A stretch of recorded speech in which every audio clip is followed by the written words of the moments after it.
À la ménopause, les femmes décident souvent d'enlever les glucides de leur alimentation et se nourrissent de soupe et de salade par peur de grossir.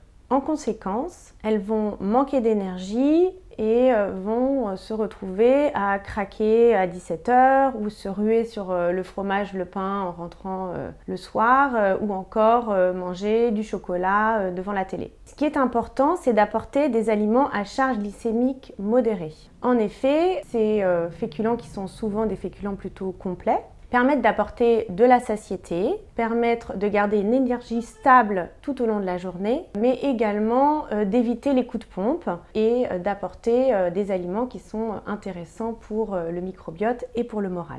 Ainsi, on va choisir des aliments qui vont être plutôt riches en fibres, c'est-à-dire en fait des aliments complets qui vont pouvoir justement stabiliser la glycémie, apporter des bonnes fibres pour notre microbiote, les bonnes bactéries, et également exercer une activité intéressante pour la protection cardiovasculaire. Si vous n'avez pas l'habitude de consommer des fibres, alors allez-y graduellement parce que ça peut créer en fait des désordres intestinaux, donc un produit riche en fibres pendant quelques jours et puis après un deuxième et là vous n'aurez pas de soucis. Les aliments qui ont des charges glycémiques modérées sont par exemple les céréales et les féculents semi-complets ou complets. N'hésitez pas à varier riz, pain, pâtes, quinoa, sarrasin, orge, avoine en particulier. Les légumineuses sont également des aliments très intéressants qui, en plus des fibres, apportent des protéines végétales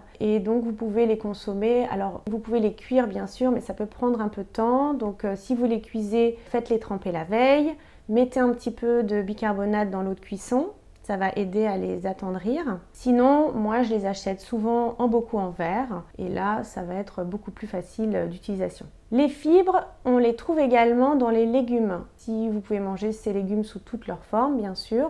On va prendre à peu près 2 portions de légumes par repas, au déjeuner et au dîner, et ça fasse bien la moitié de l'assiette. Et ensuite, les fruits contiennent également des fibres. Alors là, prenez-les plutôt entiers parce que les fibres seront bien présentes. Mangez-les avec la peau où il y a beaucoup de fibres en fait dans la peau des fruits. Et dans ce cas-là, plutôt acheter les bio ou en tout cas de culture raisonnée. Les besoins sont de 30 g de fibres par jour, ce qui correspond à au moins un féculent ou une céréale complète le midi, 2 portions de légumes et un fruit.